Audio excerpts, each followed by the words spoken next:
Alrighty. Tēnā tātou te whānau, we just had some technical difficulties. This is take 2. But sitting down here with Rangi Matamua, someone who has been played a real pivotal role not only in my life, but just in Te Ao Māori, and what you're doing in terms of matariki and understanding the language of the night sky and just the rangi in general. And there's been so many gems that you've been sharing throughout your hikoi, with Living by the Stars, your pukamata, your Facebook page, as well as your presentations that you've been doing around the motu. And I've been fortunate enough to be a part of a few of them, one in Whanganui, one here last night. Also got your puka matariki, and just been really immersing myself in it, because in terms of what I'm trying to do throughout my life, Matua, is the best way to comprehend what this is I lean back on my cultural perspective, which is Te Ao Māori, and trying to see things through a Māori worldview and how our tūpuna saw. And because I think walking around here without that type of maramatanga, I think you can sort of see how some people can feel lost because there is no connection. But very fortunate that people like yourself are starting to revive this way of being and this way of living. And if people know my kaupapa tupu ānuku, that's definitely come from all of your mahi, and it was actually inspired from Nikki Kennedy. She suggested it when she was doing all the graphics for my puka. But very, very happy that you're here, Matua, and taking some time out of your day to be here and just share some of your whakaaro, not only with myself, but for everybody that's listening. So yeah, why don't you just jump in and talk a little bit about who you are and what it was like growing up as Rangi Matamua. Kia ora hoa. Thank you for the introduction. Yeah, so I come from Tūhoi. My family comes from Waikare Moana and Ruatahuna, and those are the communities within Tūhoi that I'm most closely connected to, as well as Ruatoki. But I didn't grow up there, so I grew up with my grandmother's people in Levin.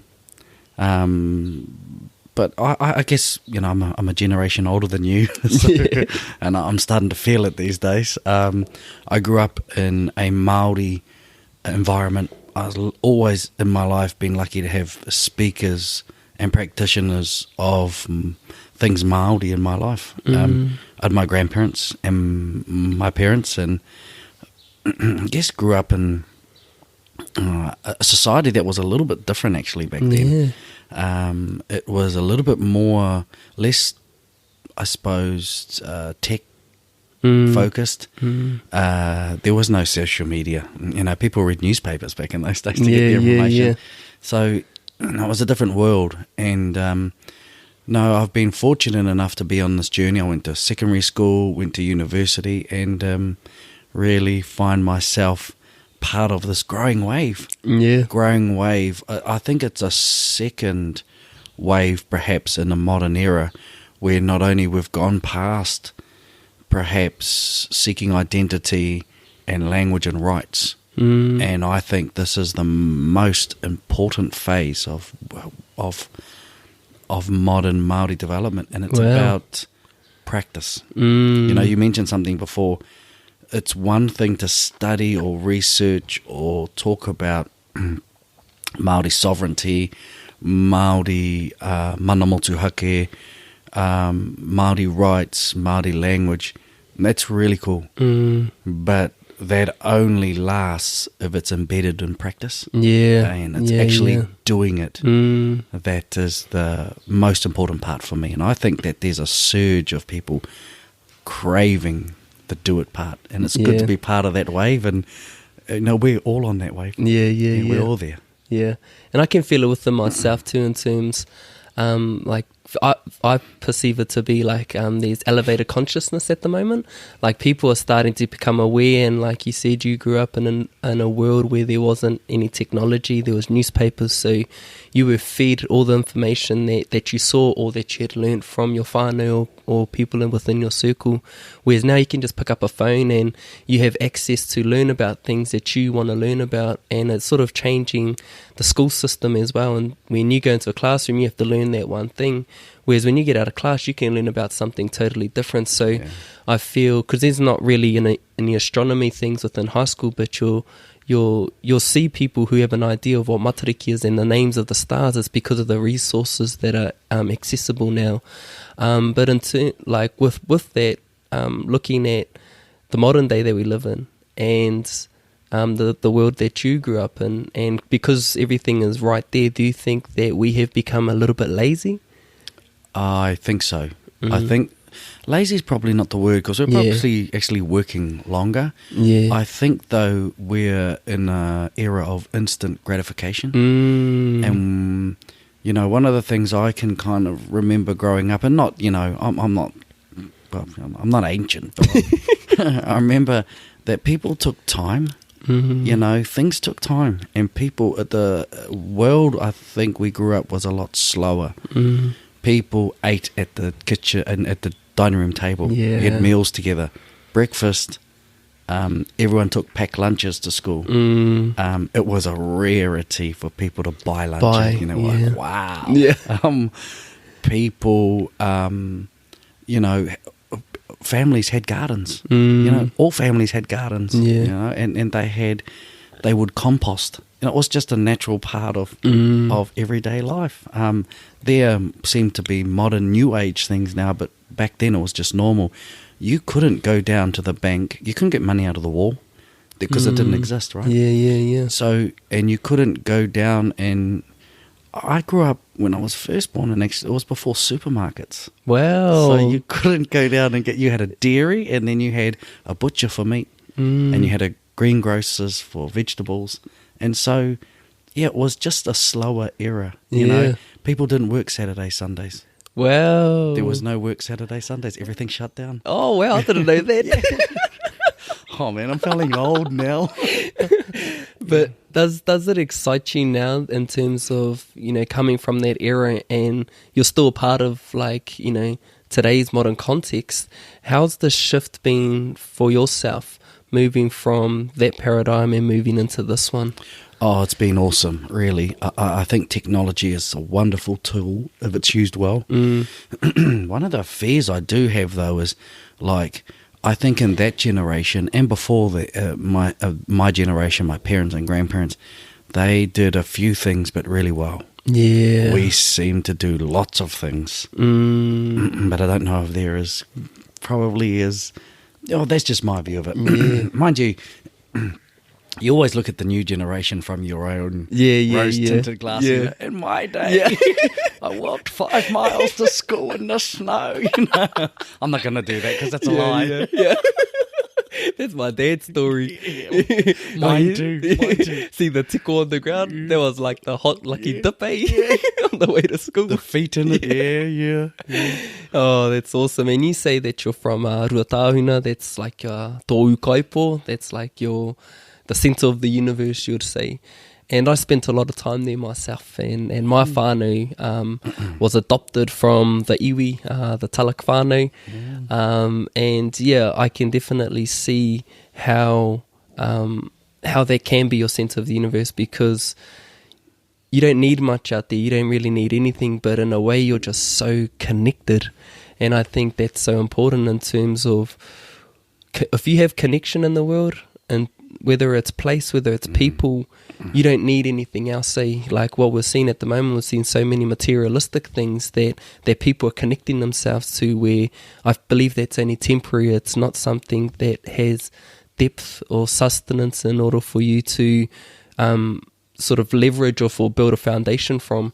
But having like a place, and I think as Māori we're very, very lucky that we have things like pepeha, we have things like whakapapa, we even have things like whakatauki that gives us connection to where we come from and who we belong to and all of those types of things. So do you want to have a bit of time to talk about what Ruatahuna and this idea of connection means to you?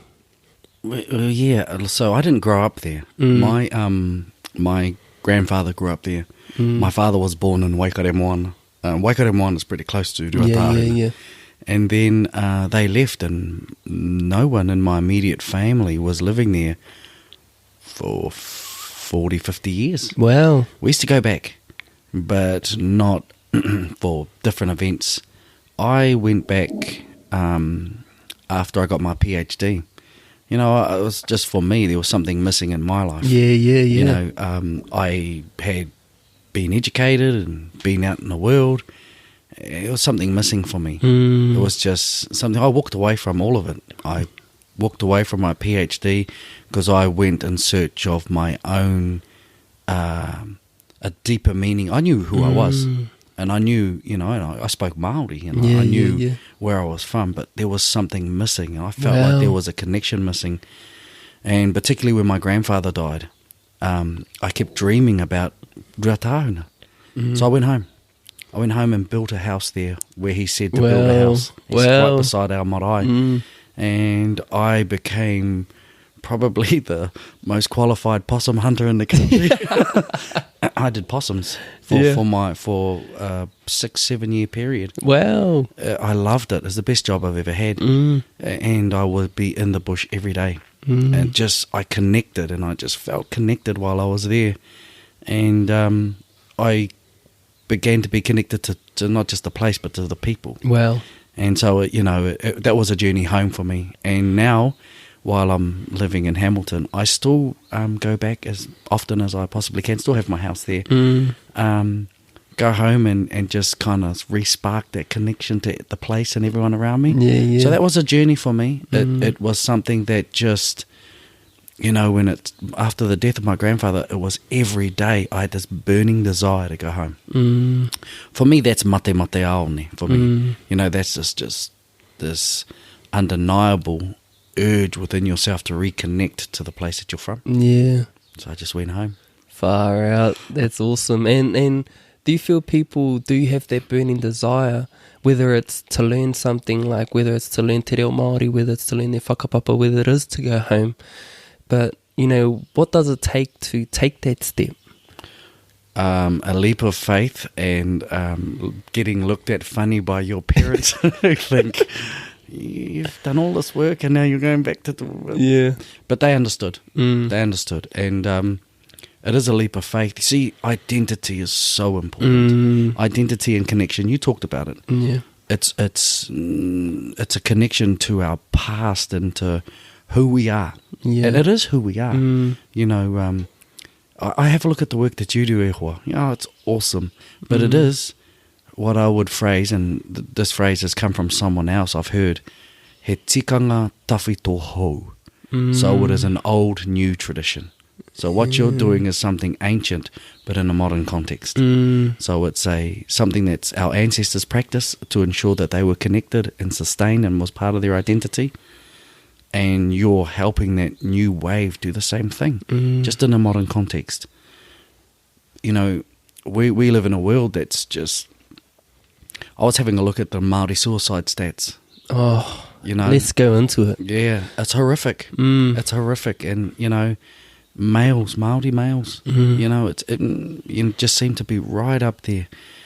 And I think to myself, what... You know, it must be, I'm not an expert in this. Yeah. There has to be lots of factors at play. But I think one of the things that I always think about is how, you know, you talked about material wealth, but how culturally wealthy and identity wealthy and spiritually wealthy and solid people are who are connected to place and people. Wow. And I think that, you know, this thing that, you know, that we're all trying to push towards, this reconnection of Māori to our past in a modern context, I think is part of ensuring our spiritual and cultural integrity. Wow. So we do not become those statistics. And, you know, I couldn't imagine what families who go through that, you know, I couldn't imagine how that must be. Yeah. It's a horrible situation, and you know, there must be questions and all sorts of things. And I have aroha for all of our communities that deal with that. Yeah. But it is an issue for us. It's a massive issue, Matua, and I've never been in that space, but when I look at the the statistics that do, and I really don't try and look at these statistics, but I try and use it as energy force to do more good.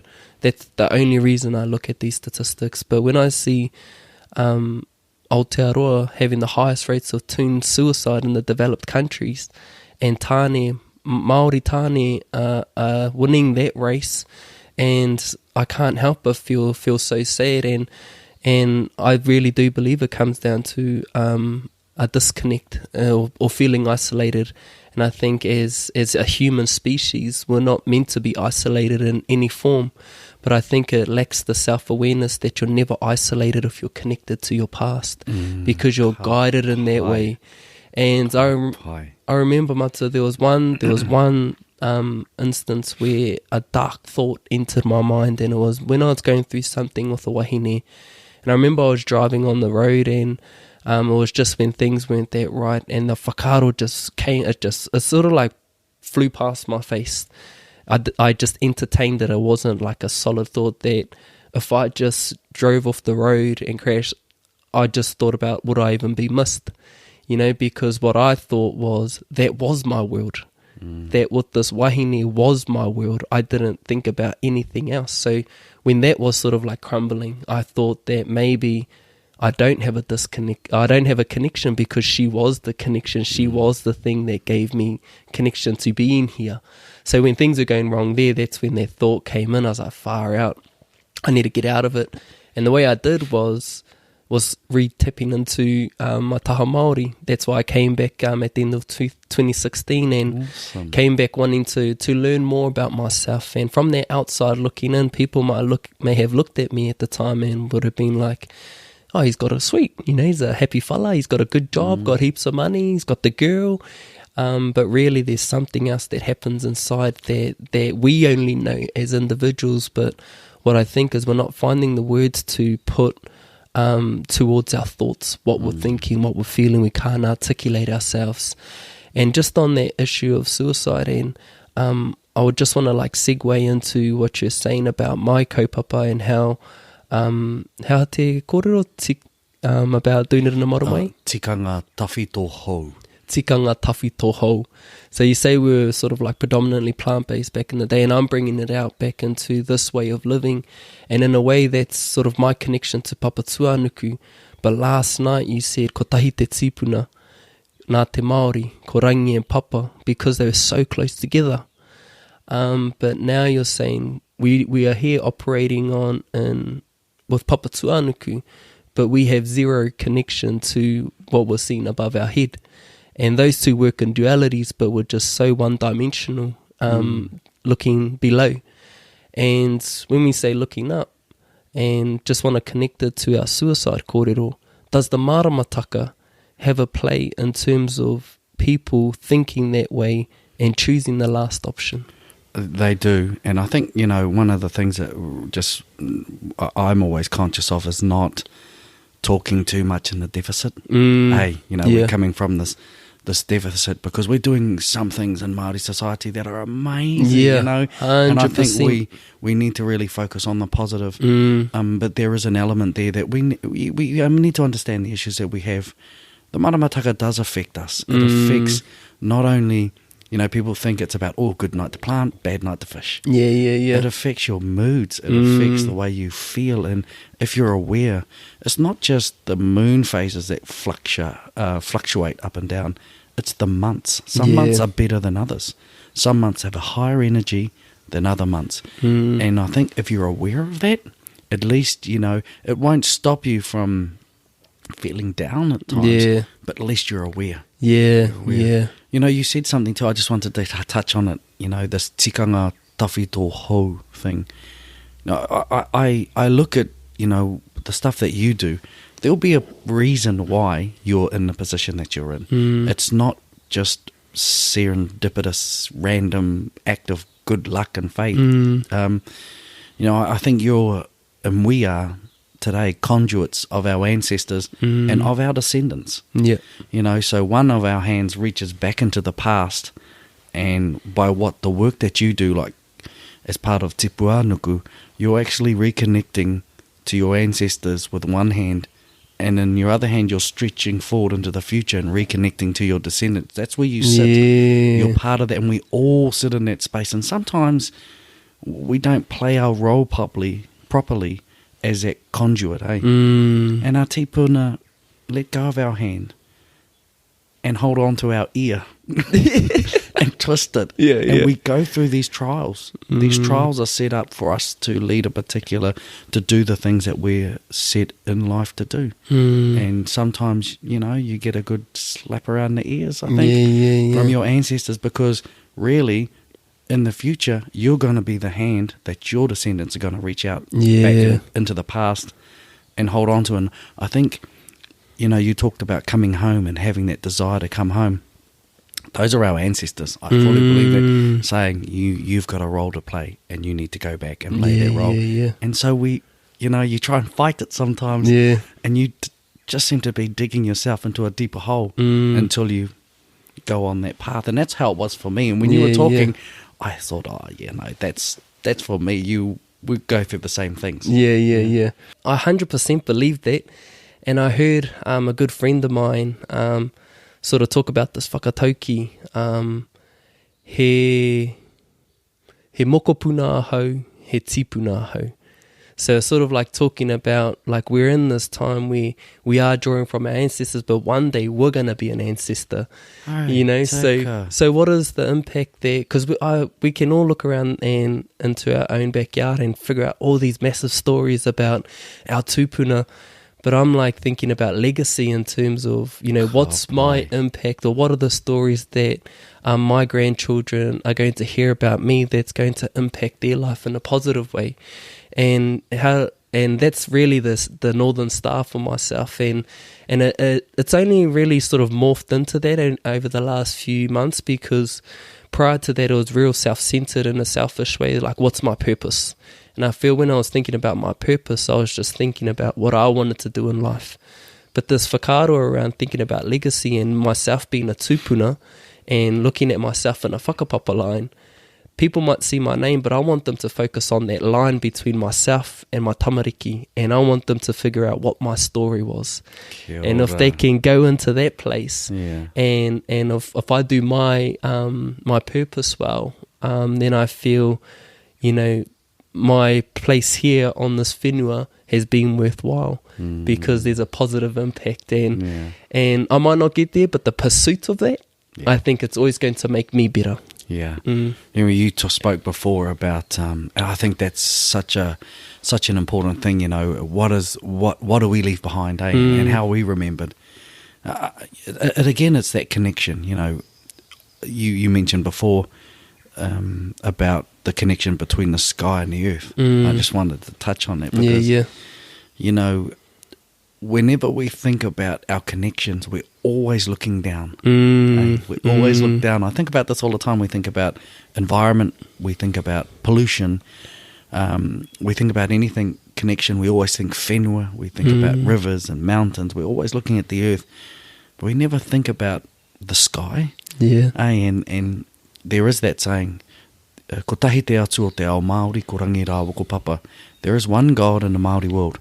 It is rangi and papa. And you think, but that's two. No, they're the same being. So closely were they intertwined that they were actually the same being. And Tāne, he didn't push them apart. He tore them apart. He actually ripped them apart. And, the sky reflects the earth just in the same way as the earth reflects the sky. We never think how the duality of it all. We're always looking down. And I think it's about that connection, understanding that Te Puanuku doesn't exist without Te Puarangi. There is duality, there is balance there, but we're always looking down. Kai doesn't grow unless things come from above it. Rain, sunlight, the changing of the seasons. So it's a duality. So while Te Puanuku in the plant-based kaupapa is standalone, its relationship to Te Puarangi is undeniable. To Waiti and Waitu, ururangi and waipunarangi, you know, the rains and the winds. It's all interconnected. Yeah. I think that's a beautiful thing, like how everything's connected. And I think that's just the way our tupuna just saw things naturally. You know, everything just works in duality, and you know, like mine, like all of these, pretty much even in kupu. Like in kupu, there's a duality. In us, there's te iratane and there's te irawahine. That's duality. In us, the whatukura, the māorekura, the feminine energy, the masculine energy. So, you know, rangi, papa, everything works in harmony. And, you know, for me, just hearing all of those types of things, it's like a light bulb in the like a maramatanga. It's like, fuck. And when I think about our tupuna and how they lived, you know, what was a maramatanga for them? You know, if we're buzzing out at all of these things, you know, what was a maramatanga for them? This is one of the things that I get really frustrated about when I get frustrated when Māori things in a modern context are just the flowery add-ons. And, you know, like, oh, okay, let's have the Māori open the hui and then we'll actually do the proper stuff. Yeah. I'm involved in some scientific groups and they want a whakatauki. Oh, can you give us a whakatauki or a name? But then actually we'll do the proper science. Wow. You know, and I'm like, our ancestors, there is empirical science embedded within our knowledge bases. There is science, but they just, it's encapsulated and encompassed in cultural narrative and our own spirituality. But it's, you know, I always say you don't sail that ocean without your science. Yeah. Right? They were masters. And not only masters of science, but they had some really deep philosophical understandings of the world and life and the afterlife and, you know, their place in the cosmos, the connectedness to everything. It was, and they were philosophers, and, you know, they were poets, and they were at a pinnacle of a highly structured society. And, you know, I kind of get this feeling that, you know, there's still this element that exists that think, oh, Māori were just the stick-waving, grass skirt wearing people. No. You know, it's only the surface, eh? Surface. And I think going into wānanga, when you're able to go into a marae and you go in wānanga on different kaupapa, that's where you feel the Māori of our tupuna, eh? They're like present with us in that space, learning about different kaupapa. And just going back to you talking about the cosmos, and you saying, no matter what astronomy sort of class you go into, the first thing you're going to know is that we're all stardust. And like, do you want to touch on that and how all that goes? And you can probably segue into your whakaaro around the night and the stars. You know, they were such amazing philosophers. And the thing about our Maori philosophy is it's never changed. We have never deviated from our beliefs that in the beginning everything was stuck together. No, that's every Maori believe that. Oh, the sky and the earth were stuck together and they were ripped apart. You know, and we were laughed at, you know. As early as Cook arriving, you know, Rangi and Papa were stuck together. Now, thinking, no, you know, what a crazy idea. And our ancestors, no, we descend from stars, we're related, everything we're related, we have genealogy to everything. It all begins in the same point. And so now if you would go into any astronomy 101 class, they will tell you all of the elements that make up you, me, this microphone, the air, the rooms, the walls. All of these elements begin their life within a star that's exploded outwards. So it's stardust. And that star actually begins its life all the way back in the beginning to the singularity, they call it, where everything in the cosmos was condensed down to this small, tight space with all the elements of everything inside it, and it exploded outwards. How is that different from the separation of Rangi and Papa? Yeah, exactly. How is that different from the fact that we know that we have genealogy to everything? Our stories are still the same. It's just, in many ways, I actually think science is catching up to us. You know, we've always kept our stories. And, you know, it amazes me that our ancestors would be able to look at the world and then think, no, this is how it all began. You know, it's incredible. It's incredible, but because it's not seen as pure science, it's myths and legends. Yeah, exactly. Our myths and legends have always been closer to the scientific record. Wow. And then they come out, did you know we are all stardust? And Māori like, yeah. We do. Yeah, we've known that for a long time. You know, it's like revolutionary for scientists and for indigenous populations. We have so much to offer science. If in many ways they could understand. In some ways it's about, you know, if you're wanting to learn anything, doesn't matter what it is, the first thing you have to do is humble yourself to that knowledge. You know, you have to humble yourself to the fact that learning is a privilege. And there are other people who have done a lot of stuff, and to humble yourself to learn from other people in other groups. Learning is a privilege. Oh, I like that. And just touching on that, that kōrero about the separation, you know, your the space that you occupy in is within the stars, within ngā whetū in the cosmos, and particularly Matariki was what people know you of, and there's a beautiful kōrero around Matariki. I don't even know how to say the other name, Pleiades. Pleiades. So, do you want to touch on the kōrero of Matariki, ngā mata o ngā ariki, and as well as the story of how the stars sort of laid out into the sky? So that particular, I guess I have become known as, and people you know me for Matariki, and that's cool. Yeah. Even though that there are so many other stars in the sky, but it's just you know, Matariki has been the focal point, and so it's been really good being able to share that and be involved in the dissemination of much of that knowledge. My ancestor writes that Matariki is actually, the name is a version of the saying ngā mata o te ariki tāwhiri mātea, or the eyes of tāwhiri mātea. And this comes back to the separation of Rangi and Papa, and it's actually connected to food, actually, some of this. Wow. So Tāwhiri disagreed with the separation of his parents. He didn't want it to happen. But the other brothers forged on and separated his parents. And so my ancestor writes in his manuscript that he sought revenge for what they had done. He was really spiteful, angry, and he sought revenge on his brothers, and he attacked them, and he defeated them all. One by one, he defeated them until he came to our God. You know, Tu is the God of war and mankind. And Tu beat him. Couldn't defeat Tu. He's the god of war, and in his rage after being defeated and his sorrow for his father, he pulled his eyes out and crushed them in his hands and threw them to his father's chest, and they stuck there. And that's where you get the eyes of the god Tāwhiri Mātea, nā mata o te ariki Tāwhiri Mātea. So you know, he left pretty much the earth and went to live with his father. He was closest to his father. But he said, I'll have my revenge. I'll send storms and rains. Tu Mataunga at this time, interestingly enough, decided, there's an opportunity here. I was the one that defeated my brother Tāwhiri.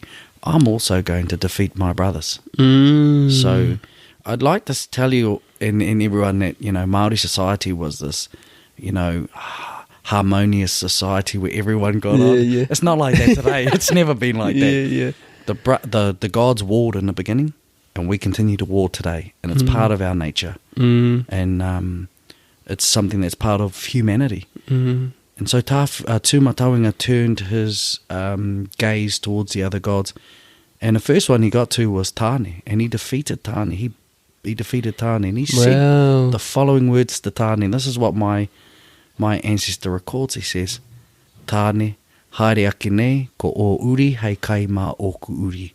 Wow. He said, until the end of time, Tāne, your children will be food for my children. Wow. And that is the reason why we go to the forest to harvest the birds, and the birds don't come and harvest us.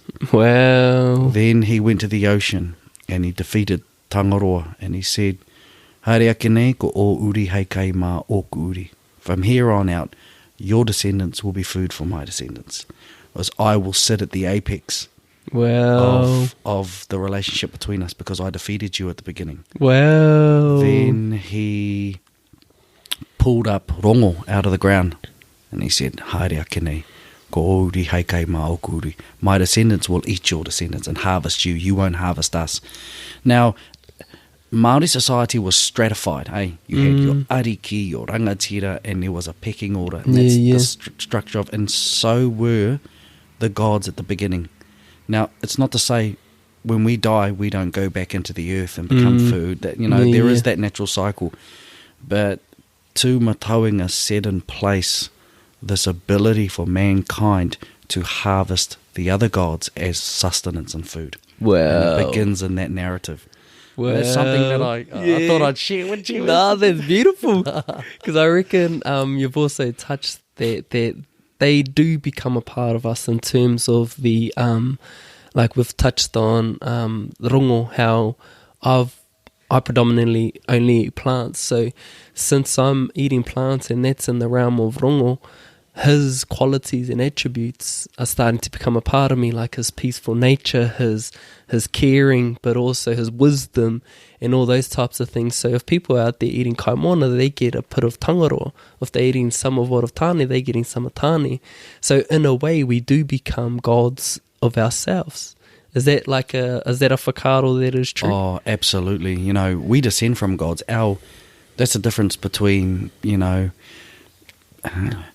no, I won't say that. I mean, that some people believe we descend from monkeys or apes. Yeah. Our people believe we descend from gods, and I know which side of the ledge I want to be on. But I remember talking to my grandfather about, talking to him about different things when I was younger, and I said to him, "Oh, karoha tāne, we eat his children, we eat." And he said to me, No. He said, it is when we take on the food from the gardens, we actually are taking into our bodies rongo, and we're becoming part of rongo, and he's becoming part of us. It's not disrespectful, because there is tikanga and there is practice and protocol. You don't just go to the garden and get a kai, right? There is a whole philosophy around planting, around caring for gardens, around harvesting. You acknowledge rongo. You set aside food for rongo. You do karakia to rongo. The way you prepare your food, and when you take that food into your body, rongo becomes part of you. The same as tangaroa, the same as tane. You're actually connecting to that God, and that God manifests itself in you. And through those connections, through your food. Food is more than just sustenance. Physically, it's spiritual sustenance. It's cultural sustenance. It actually reaffirms your connection to your place. If you're eating a particular food out of your whenua or where you're from, it reaffirms your identity to that place. Wow. You can say, this kumara, I think about some places like in Tainui, where they still maintain the strand of kumara that was brought over on the Tainui canoe. Wow. You think about the genealogy in that strand of kumara. Yeah. I believe they also do that. Wiremu Tāwhai, I think his family continue to grow the kumara that was brought on the Mātātua canoe. And, when you eat that is a connection all the way back to those ancestors. Yeah. It's just not sustenance for your food. Oh, exactly. So there's spirituality in it. And I think that's something that's we've forgotten about with the stuff we put into our bodies. We talked about last night the matariki ceremony, the hautapu. We feed our gods particular foods. Foods from the ground, foods from above, unprocessed natural food products, because that's what the gods eat. Yeah. That's what we need to eat. That's the whole point. Yeah. Yeah, I think it's so important that we do start to look at our food in a more of a holistic view. And I read like a paper I was just telling you earlier about food sovereignty. And people who are in the space, they're real gardeners. They have a real deep connection to the whenua, and that's the life that they live. And what they explained, and the thing that stuck out most to me was that it's our obligation to plant seeds, because that is a whakapapa connection of the kai that they're planting. And if we're not planting, if we're not using these seeds, we're breaking a line. We're breaking the lineage of their kai that's been serving us for so long. So in a way, there is an obligation in a way to sort of get more connected in that way. And when I see the way that the world is moving, there's just so much demand. There's just so much demand that I do want to use the word lazy, because we're going to pack and save. We're going to get all of the kai there when really we have the whenua that we need in order to grow the kai that we need. If people want to go and fish, if people want to go hunt, he paitera, because you're connecting. You're connecting to your gods. You're connecting to the kai that you're preparing and capturing yourself. But I feel where the disconnect is when we're going into pack and saves, or when we're going to McDonald's, because you might be getting your kai moana from pack and save, but there's not that connection because you haven't gone through that process to go into to ruku i roto i te moana, to go into tangaroa. You haven't gone out and got that yourself. And when you're eating kararehe or animals from Tāne, there's a disconnect, because the majority of all of those animals, they've gone through a slaughterhouse. Yeah. So that wairuatanga, and you're talking about it, there's a spiritual aspect to kai. And when I see animals that have been slaughtered from within these slaughterhouses, not only do people get their kai, but they also get their trauma. You know, they get all of the things that they've been pumped with. So when we're seeing like vegetables and things like that, he oranga kei roto. So the way that I look at food, and I've said it a few times, is that a seed is planted in the ground, and with the correct nurturing and things, it'll grow into a kai source. And so when I put that kai into my body, I imagine it to be a seed. And because my insides, I feel are great and I look after everything, I feel that becomes a part of me. That grows still within me. But if we're eating like something else that has had traumatic experiences or has been living in poor conditions, I'm sure we get some of that as well. Because he Māori kei roto i tērā. And I think we're just subconsciously not aware of how kai's ending up on our plate. I totally agree. But there's something I also think that's as connected as the spiritual element of it. It's the mana associated with food.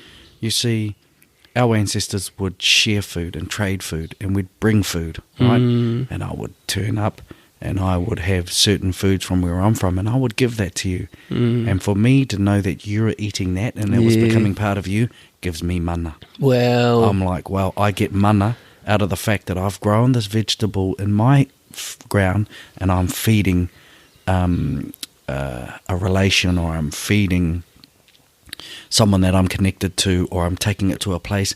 That is mana for me. Wow. I'm able to, and then they bring their food to me and I take on their food, and that is mana for them and also mana for me. So I think it is understanding that there is mana in food, but what we've done is we've completely severed that relationship, and now food is a commodity. Yes. And the mana has changed, and now it's money. It's become a money thing. Yeah. And so we go to pack and save to get mussels sometimes. The only thing that we are worried about, for the most part, is we get it because we want the taste of it. And often the first thing we worry about when we're talking about food is how much does it cost. How much does it cost? We don't think, where was it grown? You know, who grew it? So I used to do quite a bit of hunting, and every now and again I pretend I'm a hunter when I go back to I might stumble across a blind, deaf, three-legged deer, and they'll let me shoot him. And that meat, I always like the fact that I'm able to at times process that meat and give it away, give it to my family, and they eat it, and I realise, I went out and caught that, I gave that to them. I mean, it's not a traditional food source per se, but the whole idea of harvesting and the mana that's associated with that, and it's understanding. I know where that's come from, and it's you go through that whole process, from the bush to the plate, from the garden to the plate. It's that mana thing for me that's associated with food and all those cultural rituals that we've really severed, because food is nothing more, for the most part, than a commodity for money to be made from it. And I think when you came up for parakuihi, asked if you wanted a cup of tea or coffee, you're like, yeah, I have a cup of tea. Oh, do you have a black or white? I'm like, oh, do you got soy milk? You know, so, and I know you got some views around, you know, not we shouldn't be eating dairy in any ways, and it's something that I believe in, and I think we shared a discussion on it at the table, and I think it'll be awesome to sort of bring it out, just because I think in terms of where the information that we have at the moment, people are not wanting to sort of search for it themselves, and if it's there, I think people would either want to listen to it or they'll switch off, because if they switch off, it's because they're not ready to get challenged about the views, because it's going to change their way of life if they feel like they need to do something about it. But there are some strong views around the dairy industry, and you know, your whole space is really talking about the cosmos, and I don't know if you want to even like, you know, put more time into food or anything, but if you have any whakaaro around those views around food sovereignty even more, as well as, you know, dairy, because Māori, we shouldn't even really be having dairy. Yeah. Look, you know, while my space is the sky, there is food in the sky. Hey, you know, there's a constellation of the kumara in the sky and all the different kumara seeds. There's the hue that's in the sky. There's different vines in the sky. There's lots of different food sources in the sky, and those are indications of the food sources on the land. So there is that connection. I have some very strong views, and you know, I really liked Richie McCaw as a rugby player, but don't like the fact that he's the spokesperson for Fonterra sometimes. I'll be honest. I don't. Carry on. I try not to have anything dairy consciously, because I completely disagree with the dairy industry. I think it's the country's biggest polluter. I think that the amount of waste that comes from cows, the way that they are using water, the amount of fresh water it takes to produce 1 litre of milk is just absolutely unbelievable. I think the emissions that they, you know, and we do that. We get all of this milk, make it into milk products, and sell it to China. We're not even consuming it ourselves. And milk and butter is just so expensive. Yeah, I have issues with the way that in my opinion, that the dairy industry is destroying our environment for money. That's it. And I don't think it's sustainable. People will say, but it's the backbone of the economy. Well, then the economy needs to change. Because what we're going to end up is we're going to destroy it. And we're going to ruin our environment. And I actually think in some places in the Canterbury region, I actually think that's starting to happen now. Well, we're starting to really, you know, the way that the rivers are drying up, because you see the massive irrigation systems. Then now they're trying to put dairy farms in a place like around Takapo, around those regions, around the Mackenzie Basin. Wow. You know, it's really a concern. I mean, it's just for money. I think it's dangerous. I actually think it's stupid. So I don't try to eat anything dairy. And in fact, I don't think that as people we're actually meant to eat that food.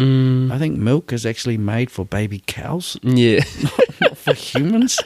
The milk we're meant to drink is our breast milk when we're young, and then we go on to other things. Other fluids, we are partaking in, and you know, we're making ourselves, you know, we half of the world, I think, is lactose intolerant naturally, particularly out of Asia. But we're making them drink milk. So, exactly right. And so, yeah, it's I think it has bad. Just for myself, I've stopped taking on dairy products, and it's helped me, my own health. Oh, awesome! It's change the way. So I sometimes I probably do eat it and not knowing what's in stuff. Yeah. But when people ask me, do you want milk, I'll always drink soy. Yeah. And because I think that that's more sustainable way of putting some form of milk, and then farmers, if they watch it, they're going to be thinking, we're sustainable. How dare you? And you drive a car, and that's right, we all pollute in some way. Yeah. But I think that industry is at the front of what I think is a pretty bad bunch in terms of environment, and we're not meant to partake in those products in our bodies. Yeah, and I think it comes to the point, like you raised in your kōrero last night, that 60% of the world can't even see the sky. That's every population of people in the world have a connection to the cosmos. Everyone. Traditionally, we looked up into the night sky, and that we understood that we're part of this massive cosmic space that makes us who we are. Over half the world's population has severed that bond. Wow. And you think about what that does to us, and we think, it won't happen to us. Well, it's happening now. Light pollution, air pollution, smog, the emissions that come off cows. It all goes into the air and pollutes Ranginui. We are polluting the sky. Humans, we're incredible. We pollute everything. But I think we're becoming conscious of it. Hey, we're starting, and the stuff that you're doing, the tipu anuku, I actually think it's we have these different areas that we focus on, but we're all interconnected in our work. I believe that. I believe that. There's reasons why we're connected, right? There'll be reasons why, because we're trying to force a change, and the change is not a change to something new. It's just a new age of something old. And that's that tikanga tawhito hou. It's our traditional societies were plant-based. We have this once we're warriors thing. We once were gardeners. That's what we did. 80% of our activities was based around food. Think about that. It was food orientated. Wow. And we've moved away from that. Wow. And I think, it's so important that if you can't see the sky, like imagine if we didn't have the sky, it'll be so hard. And some of the people, like if you're going to China or Hong Kong, you can't even see the top of the buildings of some of these places. So, I can just definitely feel it. And I think being here, and we're just so privileged, I just don't think we're acknowledging it enough. And a big thing that you do talk about as well within your kōrero is just the relevance of time, and how important that role is. And when we think about the maramataka, and you'll probably do a better job at explaining what the maramataka is for people that are listening, but if we are not operating in the right calendar, then how out of whack are we? In terms of as a population, in terms of as people, how unbalanced are we? The maramataka, the lunar calendar, is a wonderful system of timekeeping. And I love the fact that it is relative to who you are and where you are. So people, there's so many different lunar calendars right across the country. Tribes have massively different lunar calendars because what's important to you where you are is not the same as where I am. And your time systems are unique. We've universalized time because time's a colonizer. We've colonized ourselves. So, when we were going to have our kōrero, we had a time, of a particular day. Whereas it doesn't allow for this organic understanding of things happen when the environment is ready for them to happen. And I think that is what our ancestors operated in. They understood, tonight's not the best lunar phase. We'll just give it a couple more days. We'll focus on doing this. And they were connected into the rhythms and cycles of the universe. That's what it is when you live by a lunar calendar. You actually have to go along with when the environment dictates you when it's ready. What we're doing is we following this solar Western Gregorian calendar.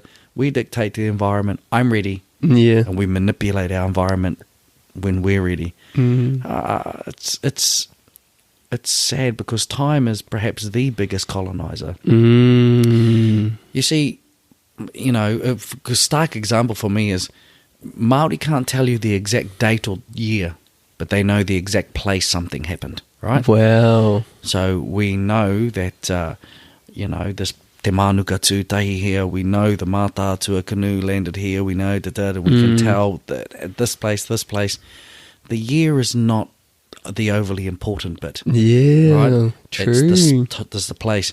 Whereas, you know, from a Western perspective, 1769, Captain James Cook arrived, So they're all about time, their perception of time. Time for us isn't broken into portions. Time is this ever-flowing, rhythmic kind of dance, where you fit into the dance of time. And your place in that dance is only fleeting. But it's what you do in your dance and your, you know. So you have to fit in with the environment and the maramataka. So I think there are elements of it. There'll be a reason why we're here now. Right? Time and the environment pull us together and then send us on these other journeys.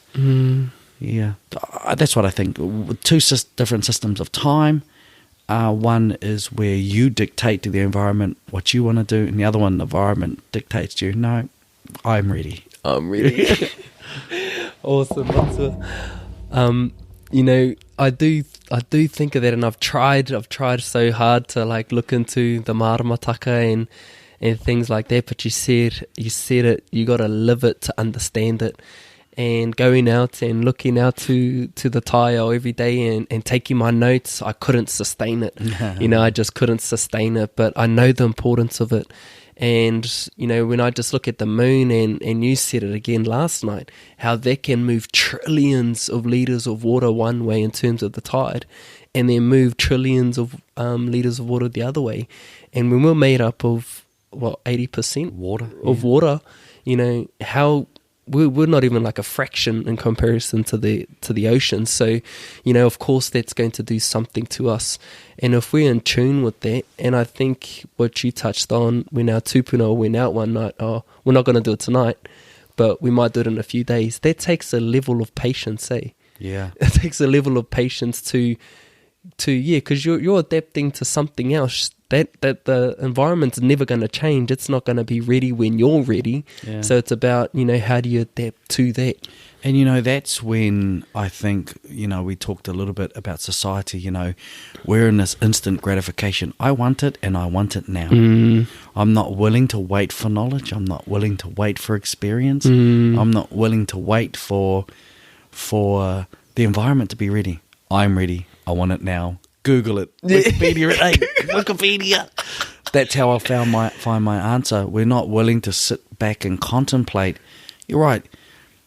Eels are going to happen soon, and we'll look at the lunar phase, and we might set up our eeling camp. No, we're another couple of nights out. So we sit around and we start to talk philosophy. Yeah. We start to talk about the things attached to our community. We start looking at the sky at night time and taking our read of different things throughout the year and talking about the different stars. We start, you know, seeing what's happening around where we are in the bush. And then when the eels start to run, we do the job. You know, we take time to contemplate who and what we are in the cosmos. Well, we don't do that anymore. I want it now. Yeah. And that's how we are. Honestly, Matua, this kōrero is absolutely delicious. Like, we had parakuihi, but man, I'm feeding off something different. Whether it's the kōrero, whether it's the wairua. And I think for myself, it's just been awesome just to sit here, to listen. And for me, I always reflect, you know, and in the moment, sometimes I just like to be there in the moment. And I think when you have really good kōrero, deep and meaningful conversations, you're able to reflect on it at the end of the day and still draw from the energy that was shared. And even like a week, you know, I'll go like a week or a month from now and I'll be able to tell people something from this engagement. And I'm sure you've had experiences where you have that as well. And I think that's the importance of having wānanga, because what we'll do now is a wānanga, it's sharing whakaaro, and in that there's so much hua kua puta mai. Our seeds have been planted and a tōna wā, they'll harvest, you know. Oh, that's what Matua means. Oh, now I'm out in my environment taking my notes and I can draw back from this kōrero, and I hope the people that are listening can also have that experience. But yeah, Matua, very, very grateful to have you on. But if you did want to have any last words, what does the future look like, or what would you like to see, or just the final message for the people that are listening? Yeah, well, e hoa, I want to say thank you. I want to say thank you on a number of things. I want to say thank you for giving me the opportunity to come along. It's really good for me to be able to sit down with like-minded people in kōrero. And even though people might think our fields are different, the things we focus on, from a Māori perspective, they're exactly the same thing. And we're all of us are working towards the same end goal. You know, I think that I look towards your generation and the one below you even, and realise I think there is a generation coming, and I'm hoping that they are the ones who will reinstate the practice. Wow. You know, that they will live it. We're trying to get things up and going again, because we've been colonised, and colonisation has smashed us. Yeah. You know, it's taken intergenerational, and it's taken so much from us. And I think that now we're trying to reclaim what was taken and relive tikanga tawhito. I want to really say thank you for giving me the opportunity to come along and talk, because it's good for me as well. You know, it really helps me to replenish my way to it and bounce ideas off you and get some feedback. I suppose that for me, my role in all of this is only a small thing. Yeah. And I've sometimes, you know, I'm on this roadshow, as you know, and last night was the number 11 kōrero of 20. Wow. And it can be like, it feels sometimes like a little bit of a self-promotional roadshow. That's not really how I wanted it to go along, but I think one of the things that I'm always want to make sure of is that I want to be humble enough to ensure that I'm open to learn, you know, and take the experience, because it is an absolute privilege to do the stuff that I do, and to come and talk to people like yourself and be involved in communities. It's humbling, and I need to. I take every moment to realise that, you know, people come out to listen to me. It's humbling, and hopefully they get something from it. But my role in this is very small. I'm hoping that the next generations to come will be the practitioners, and you know, I would like to see in 20 years' time, when I'm old and crusty and grumpy, so we're sitting on my porch having a cup of tea, moaning about my mokos, that the generation of Māori are Māori speaking, Māori practicing. All of them grow their kai and are aware of what goes into their bodies. They are environmentally aware, and all of them are astronomers. And I'll be winning. I'll be winning if that happens. But kia ore hoa, nā mihi nui kia koe. Me te hunga e mātaki mai nei, e whakarongo mai nei ki ngā kōrero. Yeah, what you're doing is awesome. And you know, I just want to say thank you for letting me be part of it. Oh, Matua, you've been more part of it than you'll ever know. And I do believe in that everything happens for a reason. And I think when I first started, it was like 2017. So, you know, there's been a bit of time in between I first started to now, but it's all like come together at the perfect moments where things are just starting to move. And I think for yourself anyway, coming from the previous generation, not only did you see how your grandparents were as well as your parents, but you're starting to move into this context where you're starting to see the change. But you're also, I think, you're a part of that change.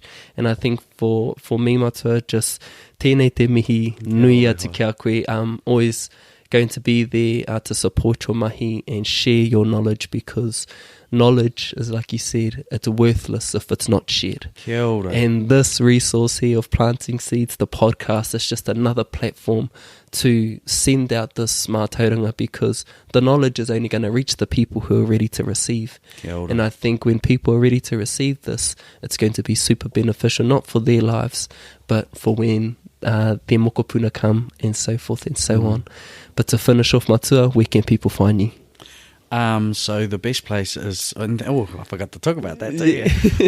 I have my Facebook page, Living by the Stars. It's pumping. It's it is, it's growing. It started with a couple of hundred people now. I think it's like 12,000 people. So it's good. There's so much on there. Yeah, and just every Monday I try and put out a little bit of a post about a lunar phase or a particular star or an astronomical event from a Māori perspective. Yeah, and people can just follow me along that. And we have a kōrero tonight in Rotorua, one in Auckland on Friday, and next week Tauranga, Hamilton, Whangarei, and then Gold Coast, Brisbane, Sydney, Melbourne. Wow. Tired. I'm home for sleep. Back to Ruatahuna you go. But yes, te whānau, we didn't touch too much on the cosmos stuff, but it's good to give Matua a bit of a break. He's been talking about it a lot. But please check out the Facebook page. I'll put it in the notes. Living by the Stars. Beautiful kōrero on there. Always gets loads of people engaging. But Matua, tēnā koe. Kia ora koutou, ko whakarongo mai.